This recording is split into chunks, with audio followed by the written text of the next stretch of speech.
Hey, I'm Rick Watson, and this is Humaning, a podcast where I chat to everyday humans about life. Not just the highlight reels, but the doubts, the fears, and the repeating patterns that influence us all. Humaning for me is about being able to sit in the thick of it with a little bit of presence and a little bit of curiosity, but still have a willingness to be shaped by what we learn along the way.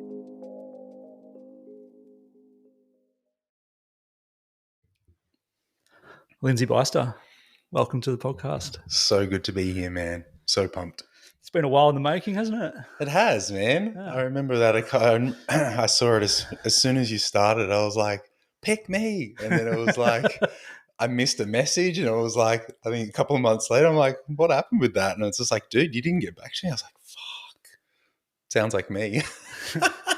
I was talking to Joe last night about it. Not about that, but how I jumped on your podcast like when I first started coaching, holistic coaching. Yeah. So what a circle. Yeah. It's taken a while to complete the loop, but I'm glad we are. Yeah. And those were some wild times. And I think it just speaks to the fact that we've kind of known each other for 10 years, if not more. And just yeah, it's probably more now, isn't it? Yeah, and just some of the similarities, but also some of the parallels that you and I feel like have had and are having over the years. And just, both of us running gyms back in the day. Yeah. And just where do we go from there? Well, before we go anywhere, because I like to slow the fuck down, let's do a check-in. And the reason I put this in is also as a reminder for anyone listening that now is a good time for you, if you're listening, to just do a check-in as well. What's happening physically, what's happening mentally, what's happening emotionally right now as you listen to this. But as we sit here, what's going on for you right now, physically, mentally, emotionally? Right now, in this moment, I'm feeling just like a little bit of discomfort. It's been a month of no training for me. I'm post-surgery, and that feels like I'm at that point of like there's a bit of frustration in my system around that. Yep. Emotionally, I feel excited and happy to be able to hang out with you, and at the same time definitely feeling a sense of like I've had this low level, not anxiety, but it's kind of like low level frustration for the last month of not being able to exercise, because I'm exercising and using my body every day. Yep. And so being 4 weeks of none of that, I've just noticing myself just feeling a little bit like ants in the pants, ready to go and can't go. Yep. So yeah. It feels true. And what about mentally? What like stories, beliefs, thoughts, anything? What's running through that mind?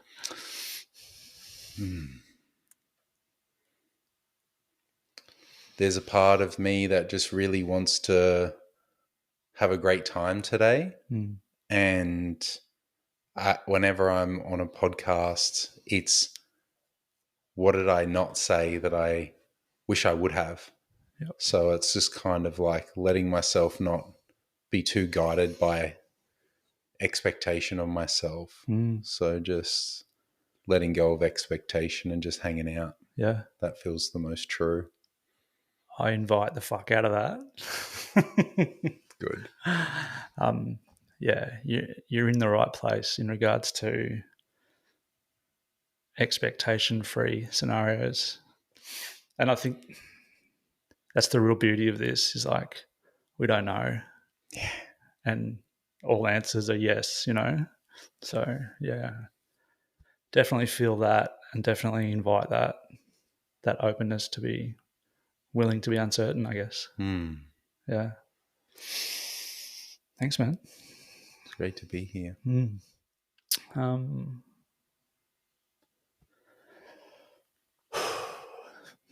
Physically, I'm really feeling that second coffee.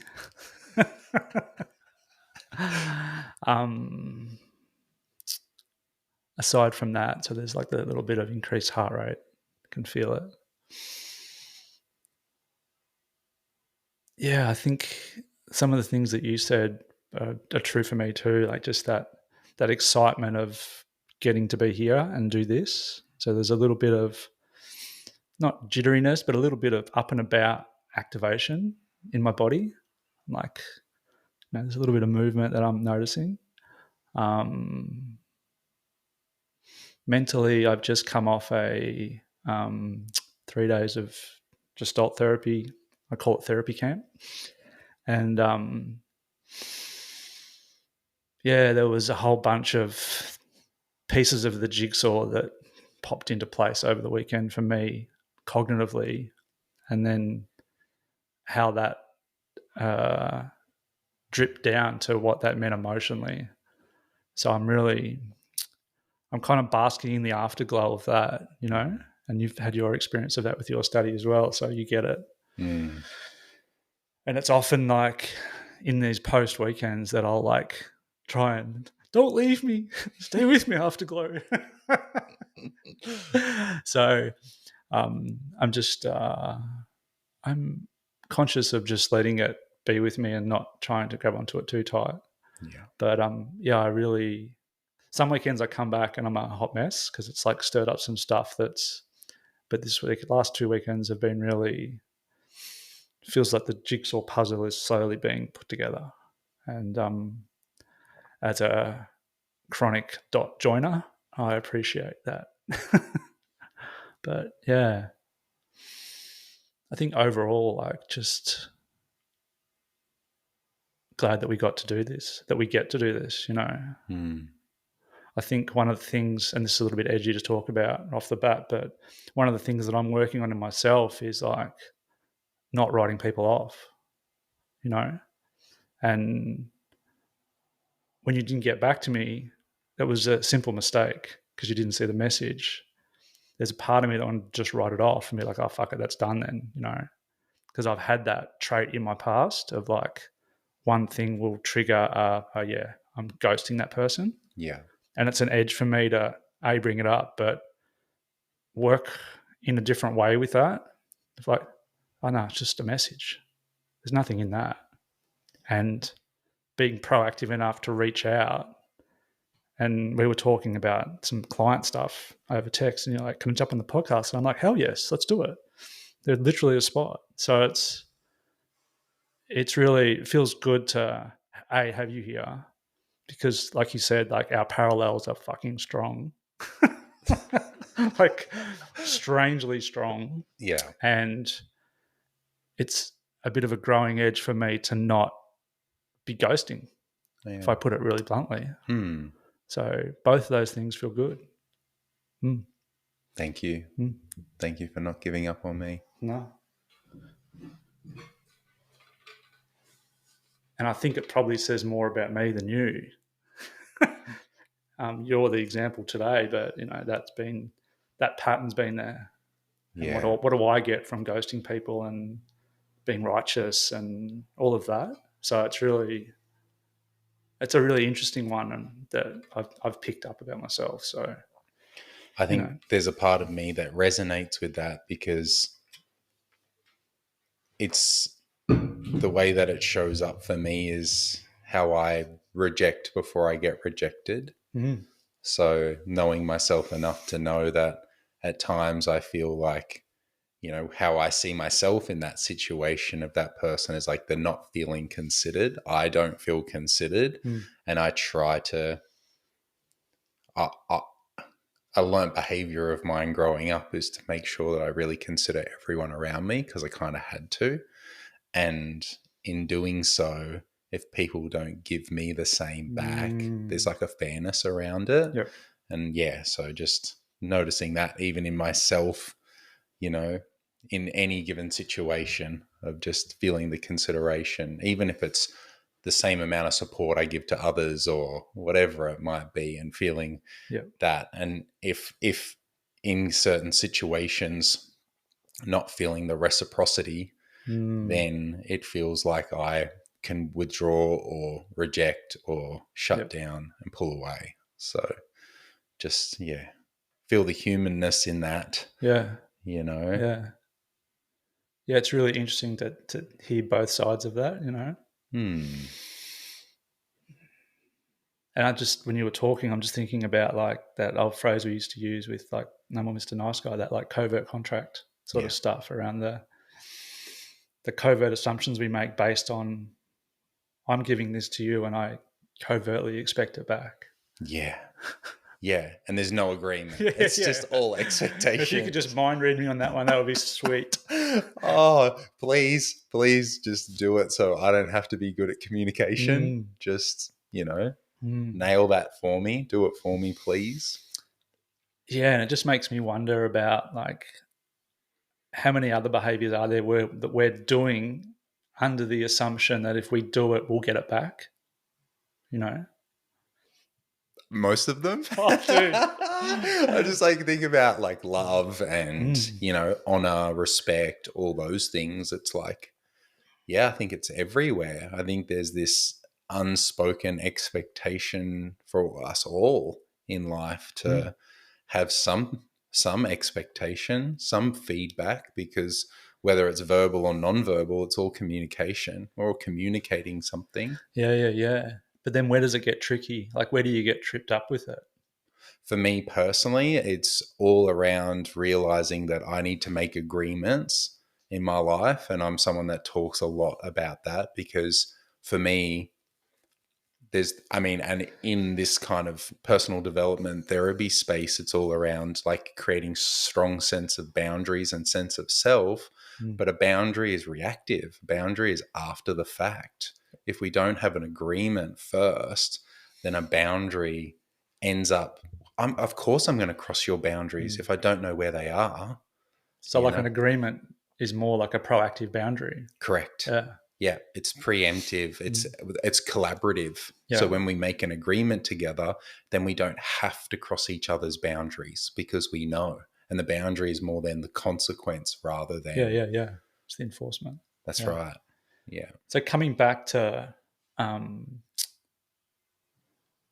just your example with this around the covert part of it, in regards to I'll give this under the guise that I'll get it back.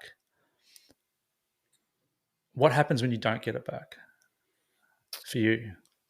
I would say what it brings up in me is unworthiness and feeling like not good enough. And it can also bring up a part of me that's been defined in the last couple of years of like, I can't get this right. So it's like a bit of like self-deprecation of like, I made a mess here or I've made a mistake. Somehow it's my fault.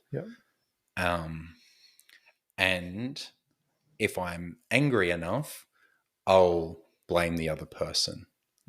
So I'll then, and I mean, I'm self-aware enough to know that if I feel judgment or blame to the other person, I just instantly know for myself, it's actually my hurt that I'm not looking at. My brain's telling me it's your fault. Yeah. Or it's something about you. How dare you? And your heart's telling you something else. Yeah, well, it's just like, wait. If I'm throwing all that focus out onto the external, that's actually just something inside of me. So, because that feels like elite level ninja skills, right? In regards to self-awareness. Yeah. So what I'm curious about or interested in is like, how did you get to that? Because I'm assuming that it just wasn't like, all right, there it is. Yeah. What was the path for you to get to that level of awareness? Well, I think it's years of coaching and supporting people and sort of recognizing that wherever my problems are, there I am. So, and recognizing that it's like, it keeps happening. I keep fucking jinxed. I keep helping people and then they don't appreciate it or they don't respect it or they don't, whatever it is, just whatever. Repetition of it. Yeah, just name the thing. And so for me, it's just like, this has something to do with me. It's just the more I can take responsibility for whatever is going on in this, then I have some agency and some empowerment around it. So, and this goes across the board. So when I notice myself in that projection or in that blame or whatever it is, it says, I'm actually somehow partly responsible for it. And this is why I can tie in with it's all my fault, or I can't get this right, the core belief I have, but it's the recognizing that for myself. Can you remember, and might take a guess, but can you remember that the rough time, the moment when you were like, oh, I have a role in this? It's when I started doing men's work. I think I became more profoundly real, like, Retroflective. About it, because it would be, I think the beauty of men's work is that we start to learn how to take responsibility, and we get held accountable and responsible for ourselves. Yep. So it kind of gets shown back. Whereas anywhere else in my life, if I was reflected back or shown where I was out of integrity or out of accountability, my defense would kick in. Yep. Even though I had done lots of, personal development work from the ages of 21, wasn't until I was like around the 30, 32 mark when I started doing it, was like, it was safe to look. Yeah. Because the only person really ever calling me out was my partner. Yep. And so, and this is the case, I think, for a lot of men, it's like no one's really calling you out except for your partner. And because it's your partner, it creates like a loss of love and a more conflict in the relationship. Resentment plaque. Yeah. So I think it was, and that was hard too, because I was then getting the same reflections at men's group, recognizing it, working with it, and then coming back to reflect it back to my partner for them just to go, I've already said that. Yeah. Ouch. I've already told you that. Yeah. And then them feeling the hurt of it not being taken on by them. So it's just, that was very humbling at the time, very humbling. So I then started to learn to trust my partner's judgment more. And that was really helpful for me to be able to do that and take it on and let it in. And then the flip side of that is, having discernment around what can I be responsible for, and are you also going to be responsible for your part too? Yeah. And sometimes I felt like that didn't happen. Yeah. And that's when I can get angry or resentful or upset or whatever it is. So the unfairness of like, I'm looking at my stuff. Correct. What's your role in it as well? Yeah. And I think that's such a big one for a relationship, because relationship is, a lot of the time, it's two people coming together with our own stuff, and it's getting exposed by each other. And it's so easy to blame our partner or project it onto them that it's them or it's their fault. And it's really just our own stuff. So it's our ability to look at ourselves and own it, and then come to reveal it to each other, with responsibility rather than blame or, fighting or arguing. Yeah. So that's been the big one for me, man. What's it like talking about this, like right now? It feels good to be able to name it. Yeah. Yeah. It just feels so good. Like I'm not in conflict with my partner anymore. I'm actually only ever in conflict with myself. And that's... Pause. I'm not in conflict with my partner. I'm only in conflict with myself. Correct. Yeah. Correct. And then where I get into further conflict with that is when I try and make it, or have made it, my partner's responsibility in the past. Yep. And they can't do it for me. So I have to be doing it for myself. So there's no argument to be had. Yeah. Really. Yeah. So, I sit here today just feeling so squishy on the couch with you doing this, knowing full well that it's just, if I want to have a breakthrough in my relationship, I just have a breakthrough with myself. Yep. And then gift that to my relationship. Yeah. It's like the internal work impacting the external, isn't it? Correct. Yeah. Yeah. Well, that's the end of the podcast. Yeah. That's basically fucking mic drop. Let's go. Yeah. But it's huge, like we laugh about it, but just that simple statement around the self-responsibility and the projection of blame onto others. It's that in itself is so big. And we were laughing out on the deck before having a coffee about not catching our patterns, And I've been victim of this in the last month, of just not catching some old patterns that showed up, and I'm fucking soldiering on. We're doing the thing. I'm not going to look at it. Everything's fine. And I just think about when we talk about this stuff of like that first step of awareness and the bravery to look. And this bravery theme has been coming up a lot lately, of like what it means to look, Yeah, and what it means to actually have the eyes to see it. It's like having the self-awareness to actually even be able to. And I guess I think what I'm hearing in that is just having the courage of looking into the unknown at times, of like, I've learned this recently, where it's like we don't learn from what we already know. We only learn from the unknown. So at times when we're standing there looking into the abyss for answers, can we hold it? Yeah. Can we hold ourselves in that unknown before the clarity comes? Can we trust? And this, for me, is where that courage comes in.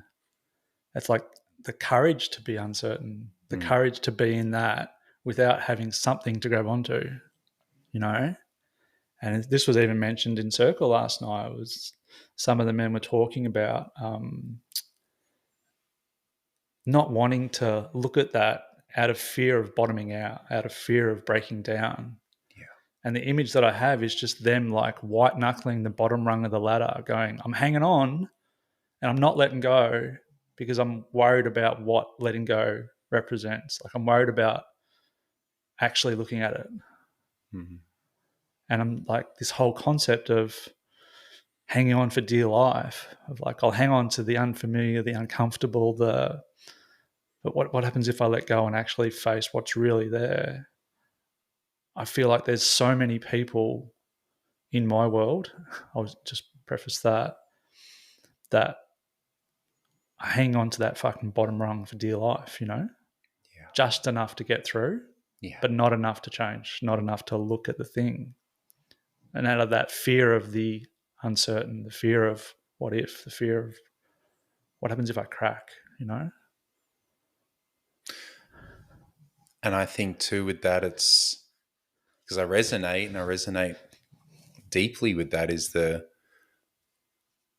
unknown and what our relationship is to that, which is usually we're trying to grasp some understanding from the past and put it out into the future of how it might be. We're trying to predict something that's unknowable. Based on previous experience. Correct. Yep. And there's a saying in this, or a quote, that I absolutely love, that fear is a mile wide and an inch deep. That's really good. Often when we're looking at it, it's like we're so afraid, and the stuckness that we feel in life and the looping is actually the thing that keeps us stuck there, and it causes suffering. And often we are creating our own suffering by not taking those small steps or those small failures forward, which is the courage piece, right? That you speak of, is like, we make mistakes. That's actually how we learn. But we forget in life that if we make those mistakes, that somehow we feel like they're going to be catastrophic. Even just crying, even just, having an emotional release for a lot of men. I know that because like anger takes about 90 seconds. You can be as angry as you like for about 90 seconds and then you're exhausted or something else happens naturally. And with grief, the longest I think I've ever like sobbed hard for is about 30 to 40 minutes. And that's like the longest I've ever. Usually, if I burst into tears and really let myself go there, you get a few waves, maybe 3 to 5 waves of it, and then it's done. Yeah, so the bottom of the barrel is not... It's an inch deep. It's an inch deep. And often what's on the other side of that is so much clarity. like rest in the body somatically, insight, and usually it gives a perspective that you just cannot get from anything else. Yep. There's no book, there's no podcast, there's no anything that you're going to get that you're not going to get from that very thing that's natural in you. Yeah. Like you have what you need is right inside of you. It's actually your experience, like present experience, and being in relationship and being able to hold that. Yeah. Yeah. I want to bring this back to you and I, because we're the humans in the room and the snoring dog over there. I love it. It's not, I thought it might be me. It's a regular occurrence. He'll probably fart soon as well in his sleep. He's running.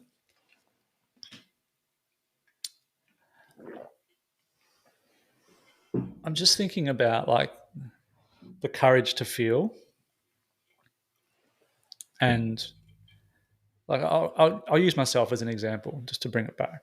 Like last month, my therapist has been away for 3 months on a break.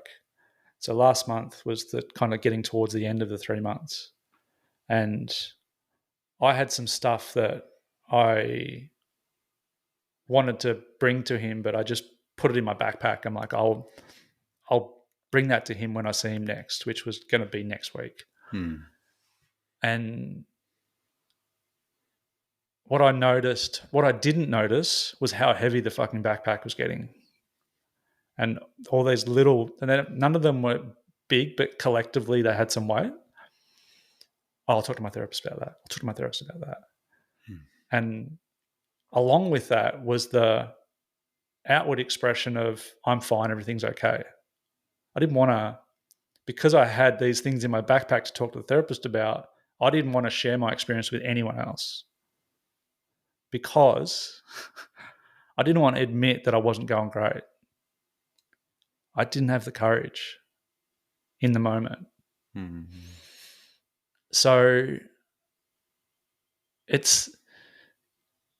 what happened was I had to break down. I had to have rupture. I had to book an appointment earlier than what was scheduled. I had to admit that I needed my therapist and I needed to get some stuff off my chest because I'd been holding it all in from my regular points of scaffolding, my regular support. Did the thing, did my full expression, snot bubble crying in the session, immediately felt fucking amazing. Went to therapy camp on the weekend and have a really amazing time and literally feel like a different person this week than I was 2 weeks ago. Like a completely different fucking human. Outwardly look the same, but inwardly I'm looking through different eyes. The contributing factor was I gave myself permission to break down. Yeah. You know? And there's some embarrassment about admitting that, you know, I should have my shit together, but I don't. But there's also some real joy in like, oh, you took responsibility. Because I was doing the same thing that you were talking about of like, this is your fault, or it's the situation's fault, or it's the finances' fault, or whatever. And it was getting spiky and it was getting a bit unkind, you know? Yeah, okay. And then that was the realization of like, oh, what's my fucking role here? Yeah, what's happening that's making me so spiky? Yeah. Like if I really acknowledge it, so good, man. And what can I do about it? And it was like, text therapist, dude, fucking hook me up because I'm tearing some shit down right now. Yeah. And it was amazing. And, you know, so it's just a real, like when we're talking about this, like I have such a recent lived experience of it and being on the other side of not knowing and feeling stuck and all of the stuff. Nothing externally changed in my life. It was how I perceived my internal stories. Yeah. And the big release and to be able to talk to it and the conversations that have gone on with various people after. And this is a version of it, you know, kind of public version, but I'm all right with that. Yeah. But it's so tricky and so nuanced. And I've got a pretty solid radar, and still fucking sneaks up. So human, bro. So human. And I think I want to name that you do have your shit together. There's just parts. Oh yeah. Like naming that as well for us all. And I think that's the beautiful thing when, for myself included, it's how can I name it that there's not something wrong with me. There's something that's not working as well as I would like, and the denial piece, because denial is such a strong, and I'm not saying you are, but I think for most of us is, if we can name, it's just like, what am I in denial Bro, 2 of? weeks ago, I was hardcore denying. Yeah. I'm fine. Yeah. Sorry. Yeah, no, it's good. It's like, because psychologically, I think about it as far as my model, and the way I think about it is safety, trust, respect. And so often at times, and I say this because I speak 99% of my work is with men, right? Yep. And often men won't see where they don't feel unsafe, because they kind of look at safety through the lens of like physical safety. So of course I don't feel unsafe. But if you talk to a man about his emotional safety or his psychological safety, that's the spiky part. That's the part where it's like, oh, I haven't really ever considered that. Yeah. And so often that's what's in denial. That's what we're not looking at or feeling into. And if we can do that, then huge breakthroughs can come through in the physical, in their life, in all areas. And I think the beautiful thing about that is that it's the power of the internal change and the knock-on effect that has to your external world. Like often we can get a bit solution-y and a bit like, what have I got to do to fix this? And it's that the realization, or having some evidence, that when turning inwards, when having the courage to feel, when reaching out, when you may not feel like it, when you start to see some of the knock-on effects of that internally, and how that then impacts literally how you perceive the world, and that your external world, which may not have changed, is a complete fucking bed of roses as compared to the week before, it gives evidence. And what's the and? It gives evidence that it's okay to do it again. Yeah. To have the courage to do the thing. Yeah. You know what I mean? I didn't die. Yeah. I didn't die. And, we know this because emotion drives behavior. So it's like, if I'm better connected to my internal world and I feel more me, like authentically, whether that's up or down, I'm okay with being and feeling my experience. I'm then, because I'm in a better connected relationship, embodied relationship with myself, it's inevitable that I'm going to be in a better, more embodied relationship with the world, And so the knock on, like you're saying, is, oh, wow, I went through this experience and I'm better for it.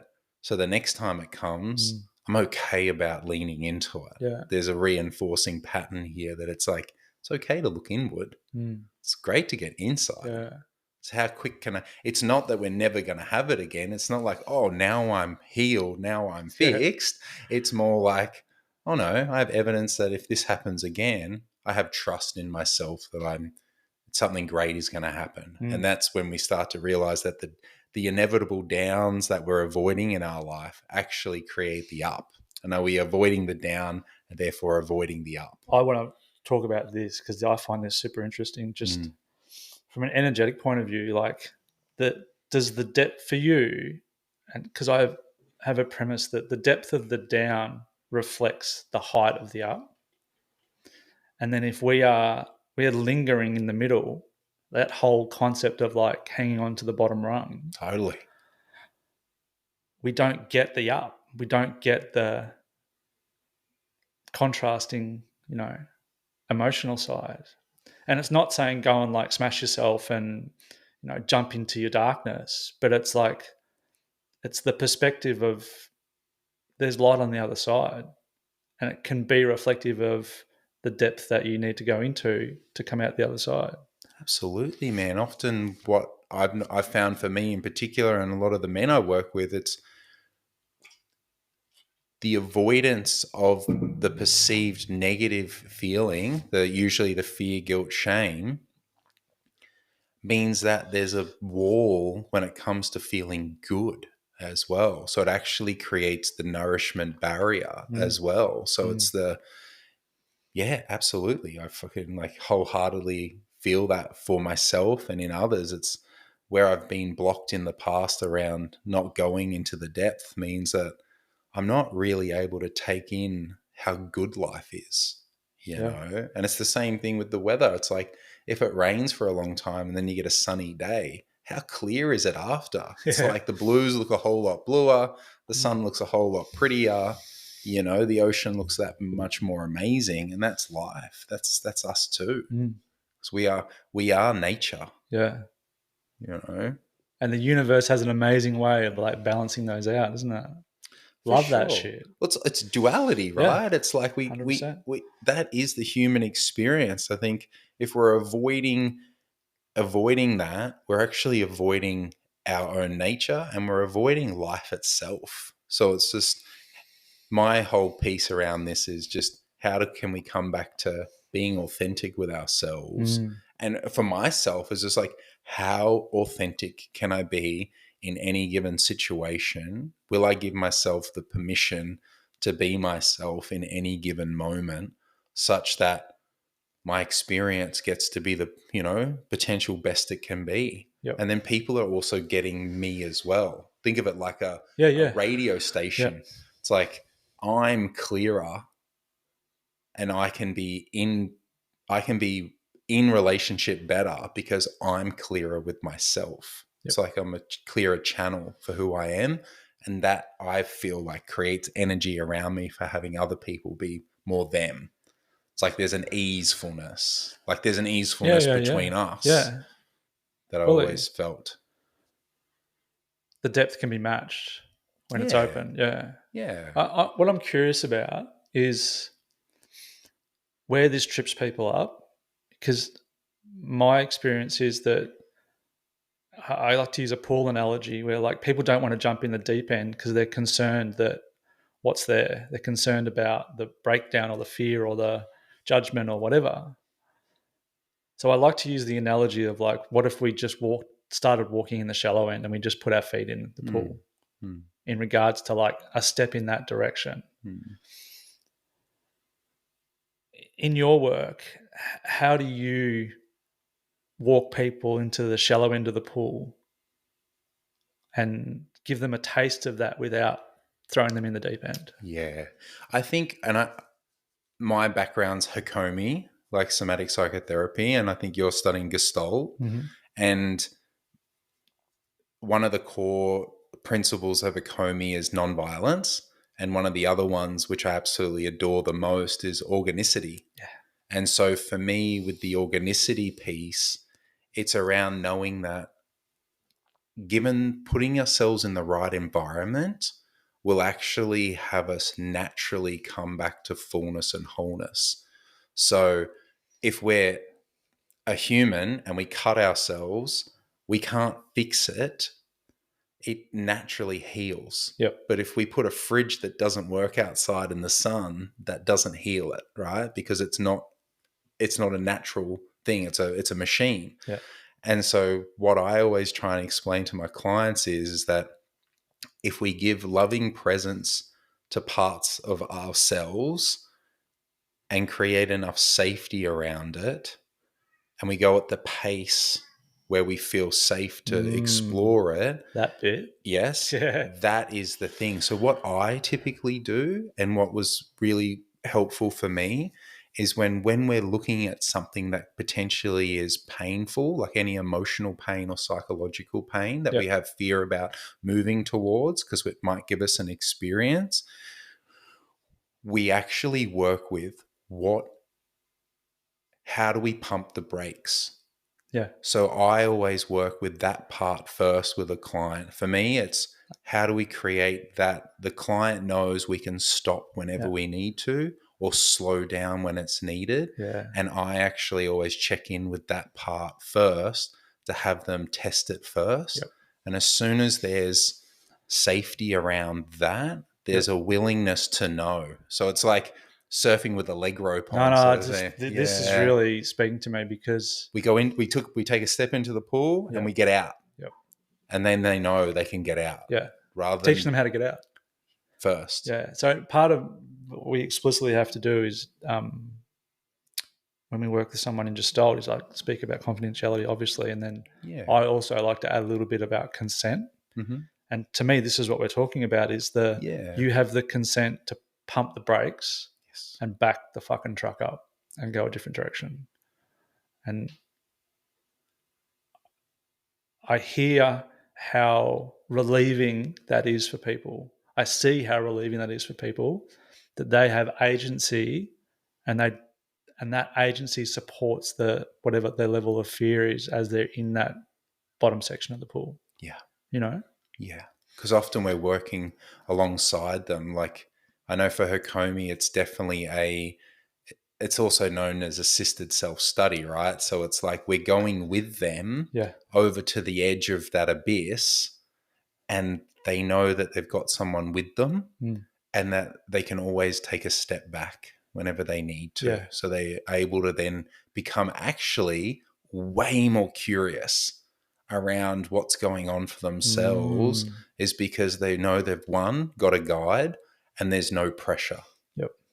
So then there becomes, and this goes for anything, it's like once you've rocked up to a party or you've seen the dance floor dancing, you might look for one song and then you're like, oh, I think I can maybe have a boogie. Toe in the water. Toe in the water, man, 100%. Yeah.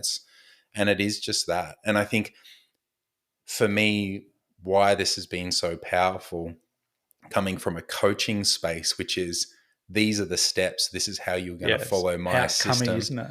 So outcome based, and in a way, in Hakomi, the way that we talk about is it's just violent because there's an agenda, there's an outcome trying to be pushed and a result made because then I can quantify that I'm a good coach.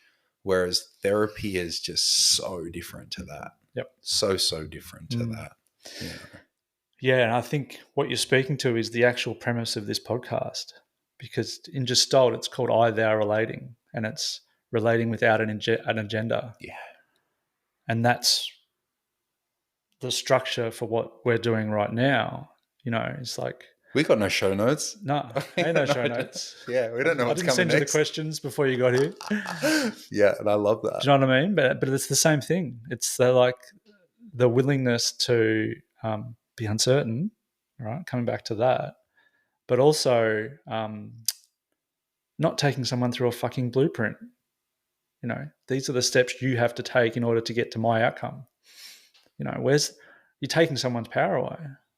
And in this process, and it sounds like we've got our different versions of the same thing here, is like I'm walking next to you, and we're, you know, you're kind of leading, but I'm here. Yeah. And we're in this together, but you've got your hands on the wheel. That's right. Yeah. 100%. Yeah, I think so. It's like, we're shepherds, you know, shepherding that. We're moving through with them, you know, and sometimes that's actually what it needs. For me, it's the co-regulation that's required to be in connection to parts of us that we're a bit unknown or we're a bit scared of or feel uncomfortable about, you know, because often it's around some type of missing experience or some type of part of us that we've denied or rejected or don't like, you know, that we're trying to hide. And having someone with us while we have a look at that or explore it, it's highly transformational. Because often if we're trying to do it alone, we can't see it. It's so hard to know that we've got a mask on when we've glued it on. I'm laughing because that was me 2 weeks ago. I couldn't see it. Yeah. You know, and I needed external support to help me reflect that. And I'm no different. Charlotte and I, we see a therapist once a month as a couple. And that's just something that we decided a very long time ago, basically from the beginning, that it's just like, okay, we're both therapists. We're going to not therapize each other, but we are knowing that relationship is for growth and healing. So it's like, how can we have support and eyes on us for our relationship together? Yep. And that's just been highly transformational. Yeah, for that it's an awesome reason. way to. Yeah. I want to swing back because it was one of the things just around like what we're talking around about the walking together, the shepherding in, the I'm here with you, but you're kind of, got your hands on the wheel. I think it's a really important point because my experience of a lot of people's fear around whether it's therapy or group work or anything where it's looking at some of these parts is the fear of being cracked open and not being able to be put back together, And what we're talking about is the polar opposite of that. It's the gentle, slow, non-violent, supportive, directionally led by the other person. Like it's the opposite of that. It's like, I'm going to show you the evidence that you can do this, and we're going to step through it a little bit at a time.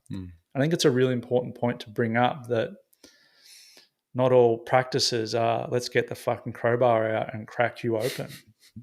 Doesn't have to be massively cathartic. No. It doesn't have to be intense or in big like that. It can be, but it doesn't have to be. Yeah.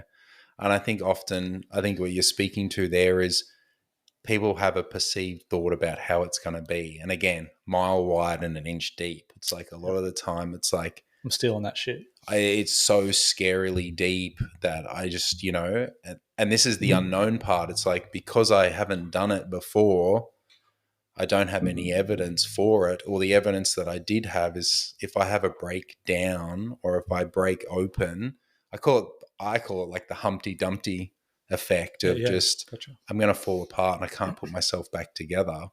And it's the organicity principle in Hakomi is knowing that you actually know exactly how to do it.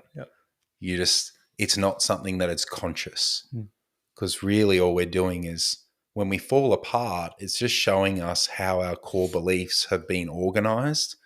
And usually when we fall apart, when we come back together, it's like a deck getting shuffled. We still have all of our parts.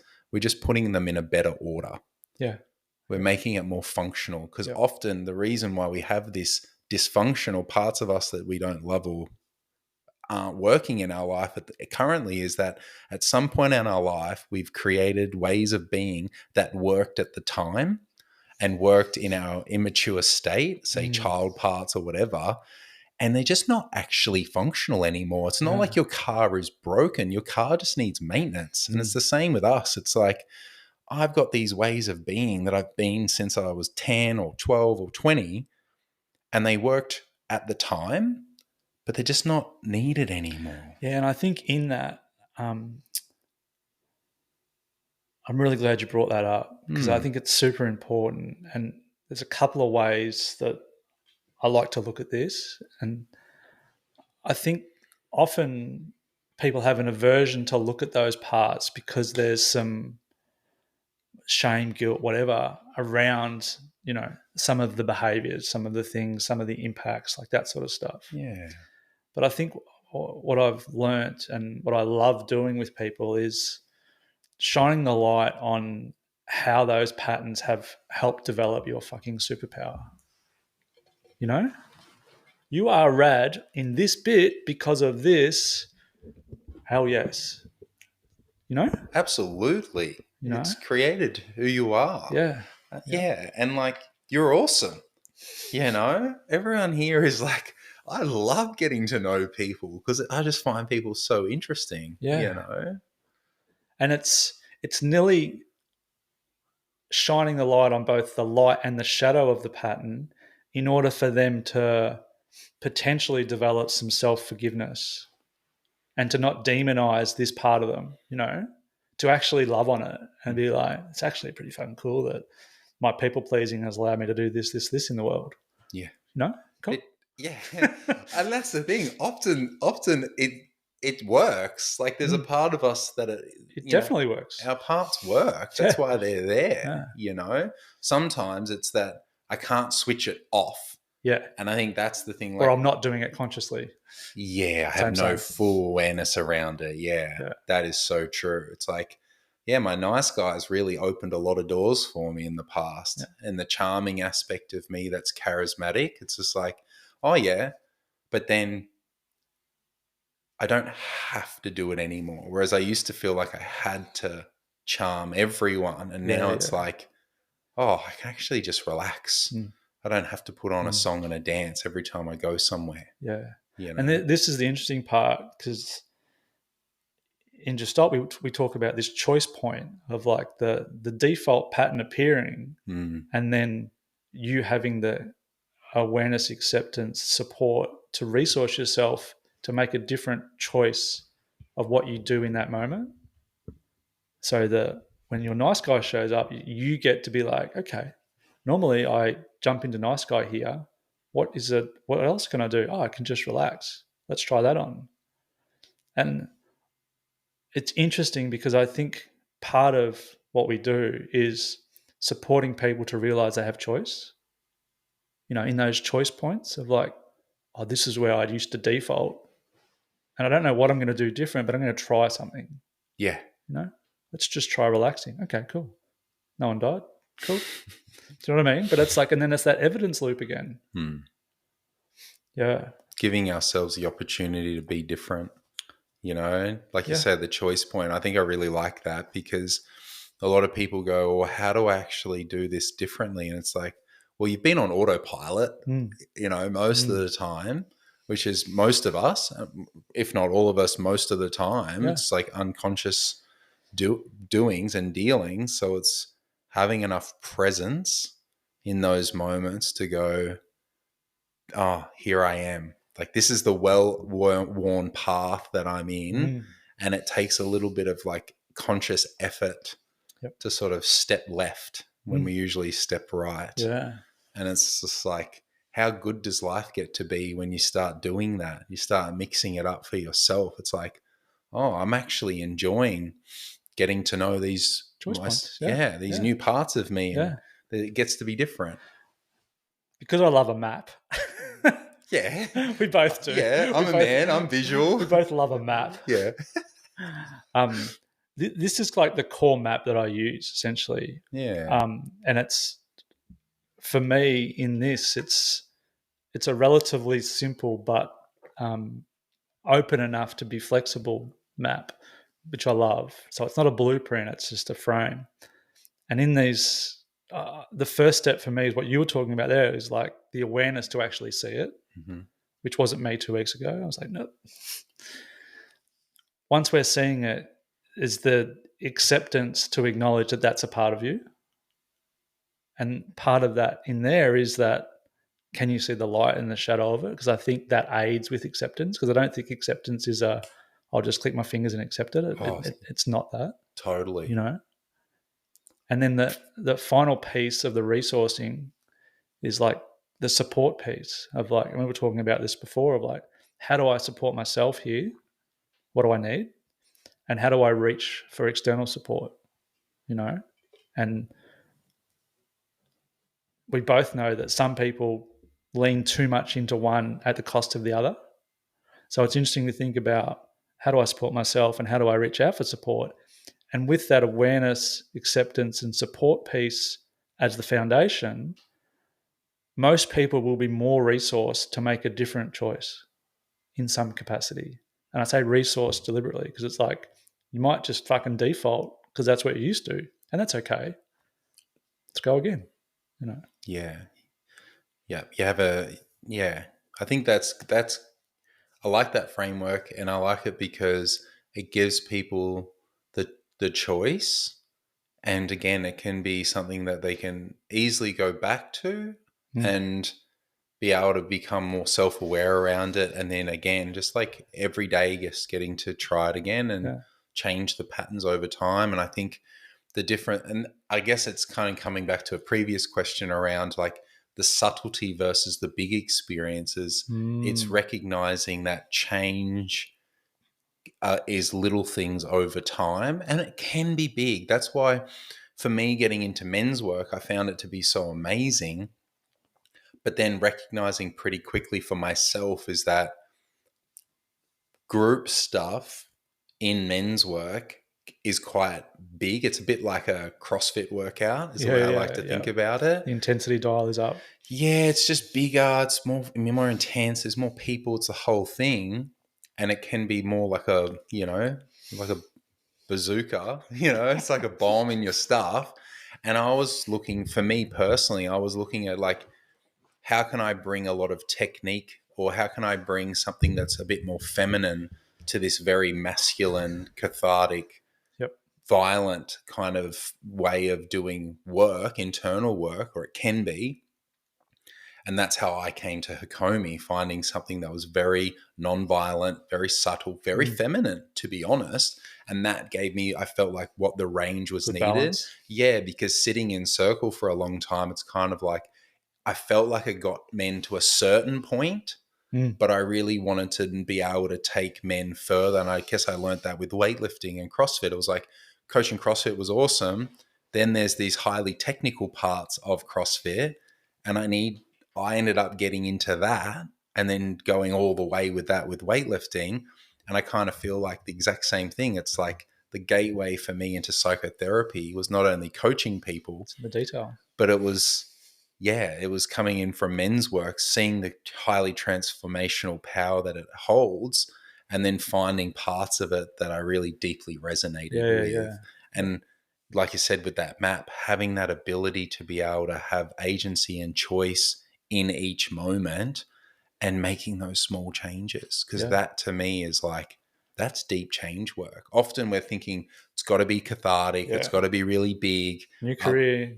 I've got to change. Partner, new house. Yeah, if I fall apart, I might decide to go and live as a monk in Tibet. And it's like the real possibility is that you'll have a cry, you'll have some insight, you'll feel more yourself. And just the next time this happens, you'll do things just slightly differently. And that's good. That's perfect. Yeah, that's growth. Because the other beautiful thing about that is like that's safe enough evidence.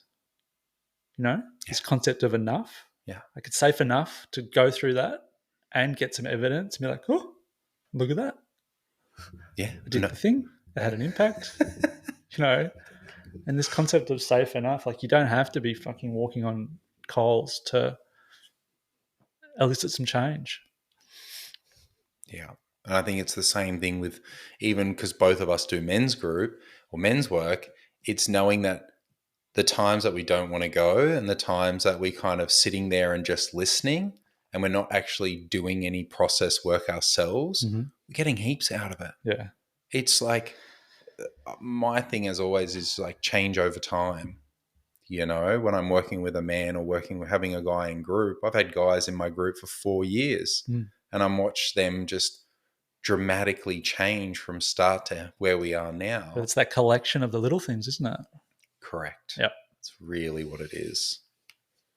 And I think that's for everyone, knowing that you're becoming, that's really what's happening here. Is like, it's no different from when we're coaching people and you've got like, oh, my shoulder hurts. And it's like, yeah, well, for 30 years it's had some dysfunction. It's not going to just fix in 3 sessions. It's going to... The grooves are deep. Yeah, it's going to take a bit of time. It makes me think of this saying I heard in a podcast the other day, like trajectory is more important than position. Yeah. 100%. The little bit of growth, the little bit of movement, the little bit of change, the little bit of different choice points is more important than the rigidity of stuckness, or your current position. You may not love your current position, but is the trajectory okay? Yeah. Good. Yeah. I'm working on my shit. I'm tripping over and failing a little bit, but I'm learning from that. And what does that look like? Yeah. Yeah. We, that's funny that you say that, because the one that I've got with that is that in my life, I've gone 1,000 miles in the wrong direction, and I can do that as fast as I like. And often in life, we are winning the wrong game. Yep. Where we're traveling in the wrong direction, not really doing what we want. And for me, it's like, I would much rather be taking 1 step in the right direction than 1,000,000 steps in the wrong direction. And Yeah, far out. The ladder up against the wrong wall. Totally, man. And I think, this is this denial piece of, well, if I was going to actually start to look at myself internally about what's really going on, I might have to start being more honest with myself about how I've been living and what relationship I'm in, what career I'm in, and it's recognizing that same thing with health is when we start to get healthy, we don't just change everything all at once. Yeah. We might just start to use stainless steel and glass Tupperware rather than plastics, and then we change our cookware. We start to drink better water, instead of drinking out of the tap, and just, it's change over time. Like our health is the same as our mental health is how I like to think about it. So it's just like change is good and just little things, you're doing great.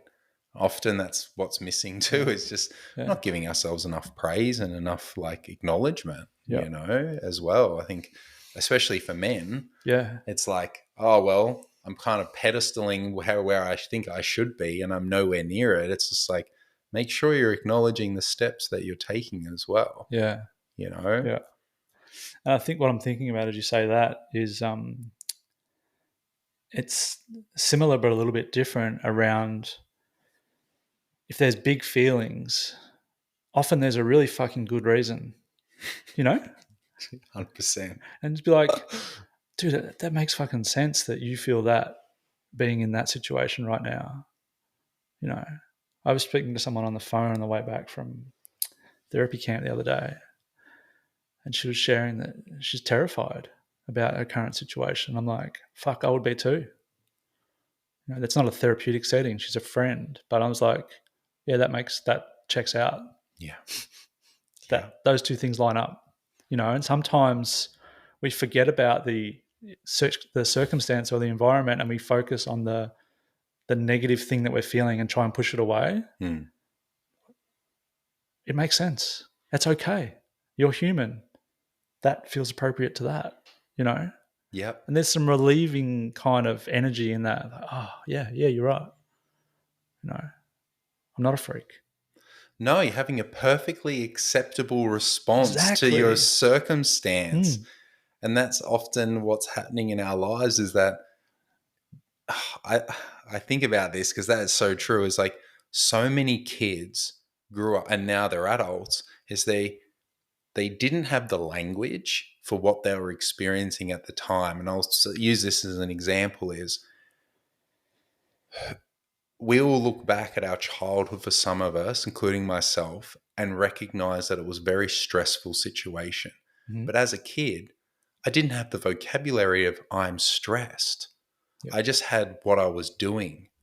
And it was like I was all over the shop or I was doing this and this. And if I look back with some compassion and mature awareness around it, it's like, oh, I was actually stressed. So I was acting out. Like if I was wetting the bed or really emotional, it's like I was in a heightened state. Because if I was wetting the bed as an adult or feeling really emotional, it's probably because my situation is stressful. Yeah. But it's just that connection doesn't get made. Not at all. Yeah. So we look back with mature eyes on our childhood and probably put expectation on ourselves as far as like how we were, not recognizing that we didn't know what we know now. We kind of put ourselves as the adult version of ourselves back in our childhood. We didn't have that awareness, So often, like you say, someone's in a really stressful situation. Just acknowledging that as just like, man, you're having a normal experience of not a ideal situation. Yeah. That's okay. And I think under that, for me, there's this, when I'm on the end of that as the recipient, there's this relieving nature around the acceptance of it rather than the fighting against it, the conflict against it. Yeah. Like, oh, yeah. And then I'm thinking back about a month where I was a bit flat.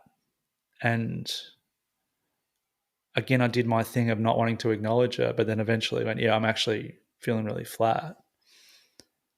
And then as soon as I said that, I'm like, and it's okay. It makes sense. Yeah. It's okay to feel flat. I can have all of them, I can have the range. Yeah. So instead of the old pattern of like, you're broken, you need to change this, you need to fix this, you need to resolve this, you shouldn't feel this. It was like, oh no, this is just, part of me today. Mm. And even for me, that's big work in progress. And that's like, for me, that's that example piece. Like, oh, yeah, I can let that in, Because I think there's a difference in there between acceptance and surrender. Because to me, surrender, and I mentioned this on the podcast before, it's a bit like hands in the air, this is what I got kind of thing. Whereas I think acceptance is really just accepting the reality of the situation. Mm. And I think they're a bit different. Because often I've said to people about acceptance and they're like, oh, I feel like I'm just giving in. And it's not that. It's noticing what's there. It's accepting the reality of the situation. Yeah. Yeah. Yeah. Yeah. I think, so true. It's just, I guess, and I think of it in the sense of like, there's an honesty piece, because I think often there's this talk about being more vulnerable as men. And what I know for myself is that being vulnerable is one thing, but if I'm truly honest with myself, like that's, to me, that's what like masculine vulnerability is honesty. Yeah. Because I don't have to be right. I just need to be honest. Yep. Because if I'm honest, it doesn't need an agenda. It doesn't need an outcome. And it's not trying to get anything. It's just like, this is my experience. This is exactly what I'm talking about. Yeah. So it's just, I'm trying to understand and making sure that I'm clear with it. Because it's like, if I can be wrong, but I'm still honest. Because that's where I can fall. I've fallen down in the past of trying to be right or have an answer to something. And that's why I won't be honest, and hence the denial. So the antidote for denial is, how could I be honest? Doesn't mean I even have to accept it, right? It's just more that this is actually my experience right now. And I think, like you say, the down, when we feel flat, it's like there's something freeing around it. There's something about it that sort of allows us to be more in connection with it. Yeah, right. Yeah. And I'm just thinking about that honesty piece, and like we were speaking about it in Circle last night, just around like, because our theme last night was really like, can we be with what is happening right now? And can we bring honesty to that experience? And a couple of men shared some things that they don't normally share because they kind of felt like they had permission. Yeah. Yeah. And I asked them about what's been the block, and like I didn't want to offend someone. I didn't want to upset someone. And I think this comes back to our relationship with difference. Can I share honestly what's going on for me, and am I okay if it's different to someone else's experience? And it's okay if I upset someone. Do you know what I mean? So it's often how close we hold difference, or the opposite of difference is wanting to belong and be, everyone to be the same happy families scenario, Oh. So I withhold. And then the challenge is that I'm creating these little cages for myself based on stories that I'm creating. Or experiences, like for some of the listeners, or including myself, is like, I wouldn't share, because what I'd grown up in is that sharing that how I really am isn't actually met well. Yep. So often I see it in men that don't want to upset people. When I work with them, it's usually someone else's emotional capacity was more important than theirs growing up, whether it was mum or dad. And so that I don't want to upset somebody. It's their adaptation now, isn't it? Exactly. Yeah. They've adapted to learn to not, or to hold it in, or withdraw, and keep themselves psychologically or emotionally safe. because this was my journey around it, was that, if I upset my partner, then it would be bad, because growing up, if I upset my mum, It was bad. there was, physical consequences, So it was like, how do I not do that? How do I hold it all in and not let them into that, thinking that that was actually protecting me, but it was also putting a emotional and psychological wall between us both. So what I had to realize is that I was actually really hard to love because of that. That adaptation. Totally. It worked at the time. What did you get from it? So you got short-term safety. Yes. In the moment. Yes. And I made also the adaptation was also to hide what was going on for me and make their life better. So I would go along with what they wanted. Yep. And so, I was an easygoing kid because of that. Yeah. It's like the nice guy thing, isn't it? Correct. Yeah. It was just like mum's emotional state was more important than mine, and the hypervigilance around everyone in the home environment to make sure that if I knew where everyone was at, I could morph myself into being whatever was needed to be safe. Yeah. And as an adult, especially as a gym owner that used to have a collective group of people, I'd be hyper vigilant about everyone. And it was really hard. Where it didn't work is I was morphing myself to try and fit everyone. Yeah. And it's impossible. Yeah. So it led me to a lot of burnout, because emotionally I was managing all my relationships through trying to shapeshift. Yeah. So that makes me feel tired just thinking about it. Yeah, right. And then I would get home exhausted, and my partner would want to have conversation or to talk or to the next connect. Example of it. And I was done. I was just really cooked. Yep. What was the silver lining of that adaptation? Like, what's the good? Yeah. Oh, really adaptable, very empathetic, can read people sensitive. Like a book. Yeah, sensitive. Because pause there, just even those couple, probably the things that make you a really fucking good therapist. Incredibly good. Yeah. 100%. It's a really good example of we can see the shadowy parts of this adaptation, but it's also my fucking superpower. Correct. Yeah. Ta-da! Yeah. And that's the good thing, right? And, how do we make a life out of it, But then recognizing, how does this also, if I keep doing it, cause me issue or problem? Yeah. Yep. How am I getting my own way with it? What's the damage? What's the harm? Yeah. And I think that's been a big one for me, just really recognizing that it's like I can let love in and I'm safe with people. That's been the thing that I've had to learn, is learning how to trust, and also then having discernment around who I can, because there was a point in my life where I started to just tell myself to trust people because I hadn't. And then the discernment for me was that I would trust people that I probably shouldn't have. Yep. With my heart and with things. So it's like, okay, I've pendulum swung one way, let's swung the other way, and I'm finding the center, and I think that's the case with everyone, is like, how can we find the center of things? Yep. And again, those choice points of just like, okay, I'm going to keep finding that middle part so I can have range with it. Yep. Yeah. Can I plug something? Of course. Because it's relevant. Yeah. I've been working on something around these repeating patterns, the adaptation stuff.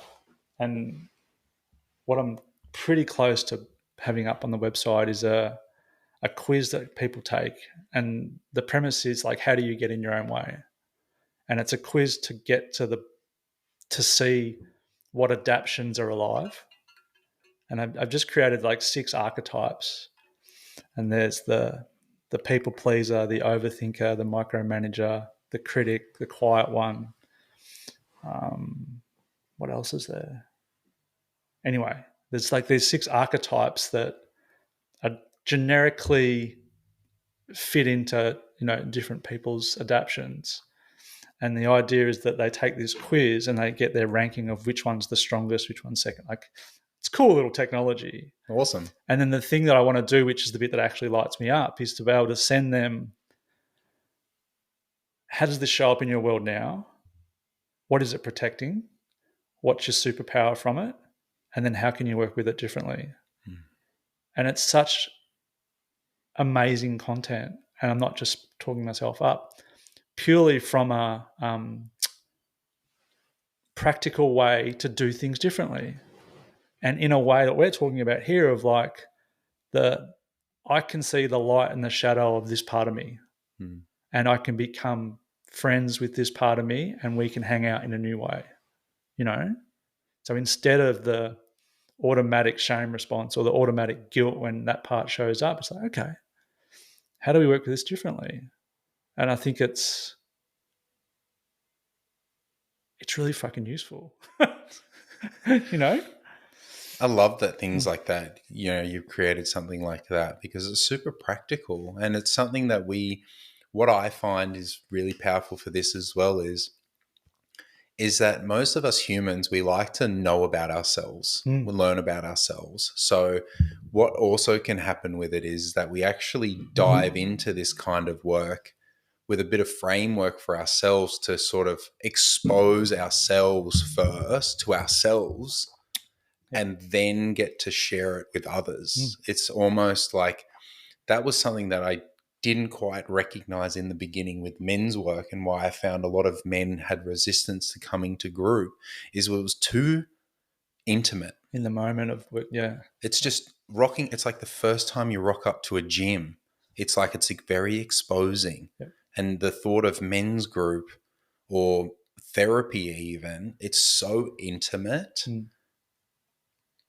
that it's too much. It's like it feels like you're falling in the deep end, right? Yeah. And with a lead weight. Yeah, so, by doing something like that, by sort of being able to self-inquire at the rate and pace that you're willing for yourself to do, then it gives that sense of agency and responsibility and connectedness to myself, such that, okay, I've got this new insight to myself and I can start to work with it and maybe even share it a little bit. And then that leads and builds to like more happening until we get to the point of like, I'm not figuring out anything new on my own. So what could I do? Yeah. And whether New choice point.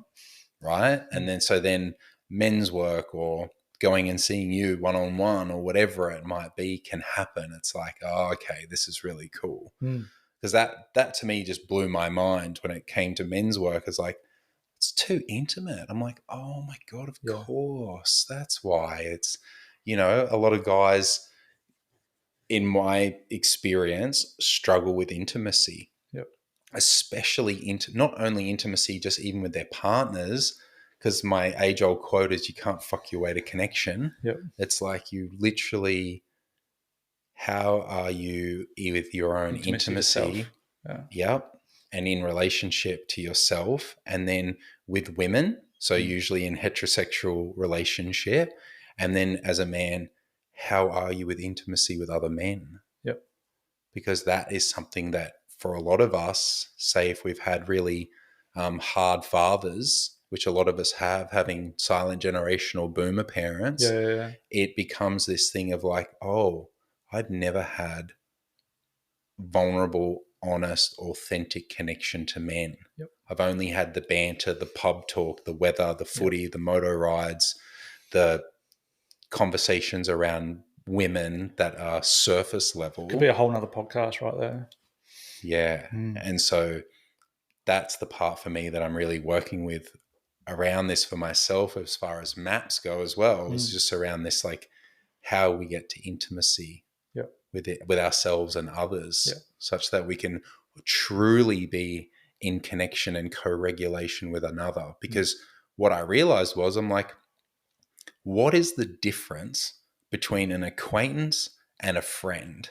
And I had the realization recently is that when we're in a friendship, we can co-regulate with that person. There's a level of safety, trust, and respect with them that we can actually change our emotional state with them and feel grounded around them. Versus an acquaintance, you don't do that. There's a Gotcha. level of separation there. There's a little mask on even. Exactly. And so this is me just really diving deeply into relationships of all kind, because the relationship to self, partner, family, friends, acquaintances. And that's just been huge for me. Having that realization and getting to know that a bit more. And around intimacy. Yeah.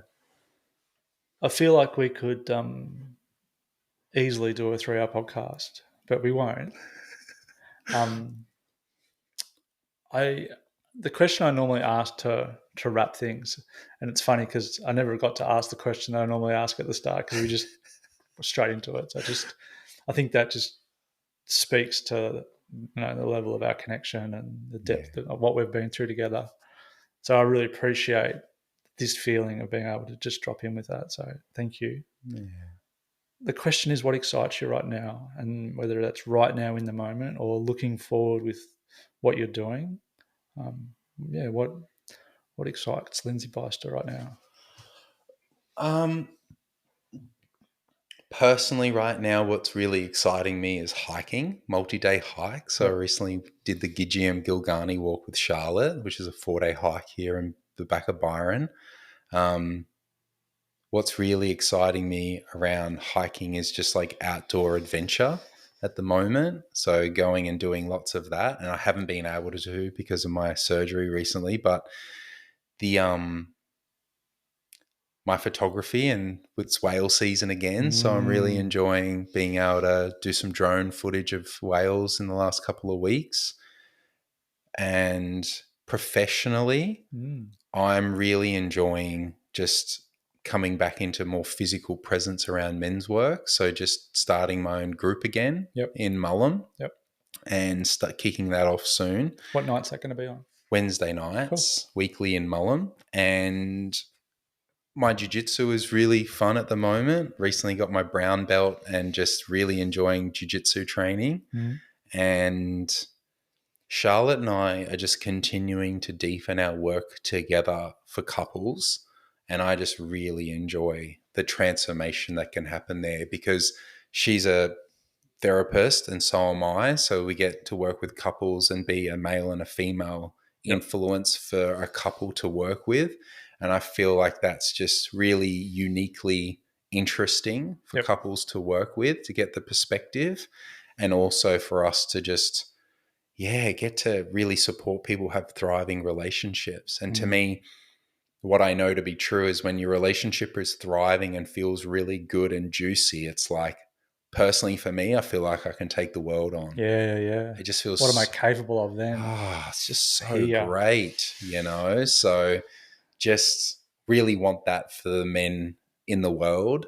And just continuing to deepen my work around just my one-on-one therapy for men. So just absolutely adore and feel so honored and privileged to have men lean into this work with me when I get to work with them, and forever grateful for that. Yeah. And have you got space for clients at the moment? I do. Yeah, cool. Yeah. Awesome. I always try and make work for that, So most of my work is online, but I am in Ocean Shores near Byron Bay in New South Wales. So that is something that I'm always open to. But if people are far enough away and want to have an experience with a Hakomi therapist, then I'm there. I've really enjoyed getting to know some of the subtleties about what you do.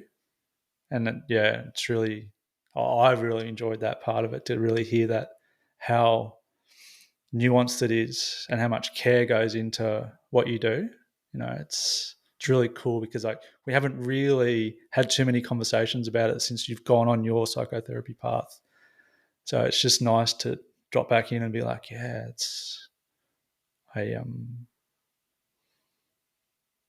feel like I'm rooting for you, and there's a part of me that has an aversion to the crack 'em open.